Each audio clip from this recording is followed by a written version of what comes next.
What is going on, guys? Welcome back to the channel. Thank you guys for tuning in. It's Friday. You guys made it through another week, and I hope it was a good one. So today, what we got going on is we got a little bit of fabrication, a little bit of welding going on. In this video, you're going to see the main hoop get built, the halo, the front two A-pillar bars, and the dash bar. All those got made and got tacked in, and I just got to weld them all up. Weld all the bottoms, break the tacks on the floor free to drag it back and drop it through some holes in the floor where I can get all the way around and weld the tops of the tubes. That's kind of the plan. That's what we got going on.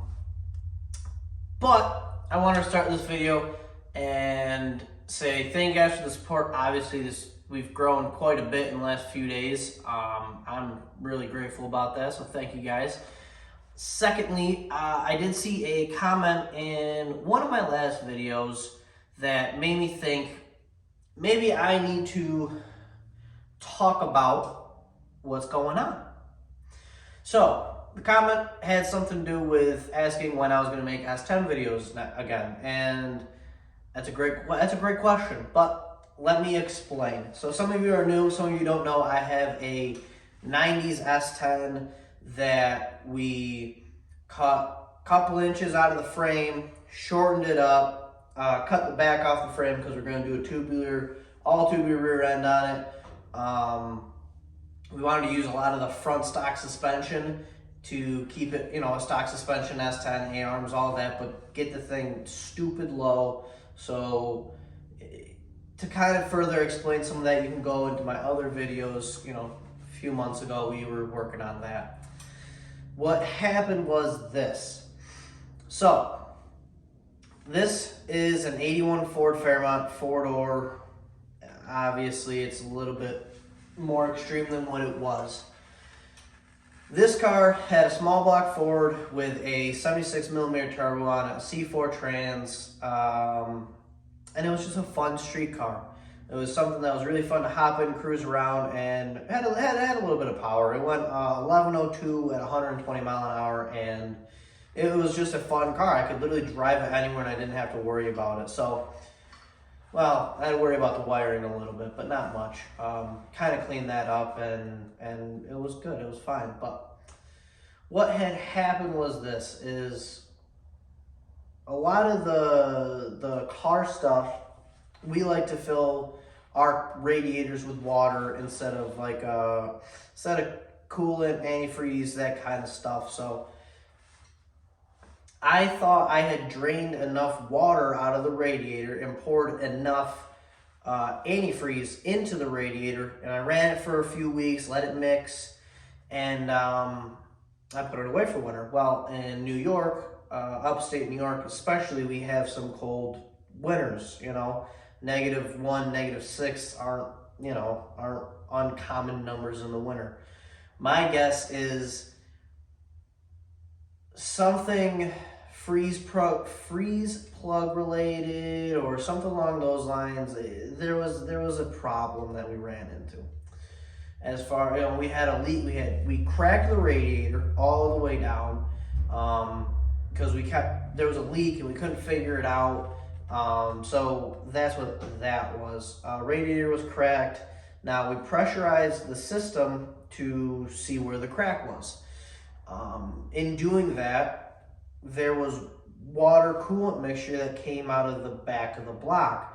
We're thinking freeze plug or back of the intake, something. I'm not 100% sure. We didn't look into it. We actually just pulled the motor out, and I was like, well, I've always wanted to do a turbo LS on this thing. It just seems right. I like them a little bit better than the Fords as far as a price-wise. I'm a firm believer that with enough money you can make horsepower in anything, but my budget says a turbo LS is the most efficient way for me to make the power I want. I'd love to do something different, something weird like a Gen 3 Hemi with twins on it or something like that, but just the budget just isn't there. So I'm not pro LS, but I'm also not anti LS. I think it's a great platform, hard to argue with it, and I'd love to do something else, but the the budget and parts availability make it hard for me to not do one. I mean, that's why there's one over there. I mean, so we pull the motor, pull the trans. I'm like, you know what? I have a nitrous plate downstairs. I might just throw that on and go have some fun with it. I have a 350 trans. And I can just throw the thing together and go cruise it. And as we're taking it apart, cleaning stuff up, we go, man, we knew there was rot in the strut tower area. And we were like, yeah, we can patch that up, fix it, no problem. So from that, we found out way more rust, way more rot than it was worth to keep the strut towers. We could patch it up, but it looked terrible and just wouldn't look good. And I had just ordered 40 foot of chromoly for the S10, and you know, it was like it was one of those things where like I was just trying to get this thing ready to be a street car and go cruise around this year. That then find out the motor might have a crack somewhere or might not be happy somewhere. The radiator's cracked. It just turned into, the project just snowballed, obviously, as I'm sitting in a tubular front end. I mean, so the energy that it would have taken to get the S10 rolling, we now have in a tubular front end and most of a cage, and the project's just snowballed. I don't even want to talk about it, but the S10 is coming. I just have to get through this and a few other things, and it's coming. It's gonna be here, but pretty much this just went from fixing it up, getting it ready to cruise around the street this summer to what we have now. I don't know what to tell you. My bad. I don't know. It happens. But that's where we're at. We're still plugging along at this thing, and that's kind of the backstory. That's kind of what happened. So S10 was making progress. I stopped the progress to get this thing ready to be the street car that it is, and then we would hop back on the S10, no problem. Found some problems with this, and even the frame rails were kind of a safety thing in all reality because they were pretty rotted. I didn't really want to put any more power in this thing considering the structure of this front suspension and stuff like that. So we did this. Now you can see behind me, that's kind of what happened. So long story short, S10's coming back, just gonna get through this and build this how it should have been built from the beginning. Kind of building a dream car right here because this is gonna be something that's super cool. So that's kind of the backstory. I'm sorry for rambling. I hope that helps. I hope you guys understand. And I'm gonna get back to work. So I got some stuff to be cutting and welding, and you guys can enjoy that. So here's that footage. I hope you guys enjoy the video.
right, guys, so there you have it. Ending this video off, real simple, easy Friday video. I mean that's what you got. I mean, we're looking at door bars. We got all the bottoms welded up. So now we can come in, cut it off from the floor where I've had it tack welded. We're gonna bring the cage back, drop it down. I'm gonna weld up all the tops, and we're gonna proceed. Gonna be wrapping this up probably next week. Honestly, gonna have this thing done next week. And then we get to move on to some other stuff. But this cage is gonna be wrapped up pretty shortly. Like I said, we just got door bars, and we're gonna do an X on both sides. We don't necessarily need that for an 850 cert, but we're gonna do it anyways, just because we can and we want to. So I guess you know, hey, it's what it is. We're gonna do our X's. We got our bars. I mean, I can't wait to get rid of this, but we got our bars that are gonna go from there to the floor on both sides, from the top back. X's. We got our dash bar. We made a lot of good progress on the cage this weekend. So happy Friday, guys. I'm gonna cut this video off. See you guys next week. See you on Monday. Thank you guys for watching. Like, share, comment, subscribe. I'll see you guys on the next one.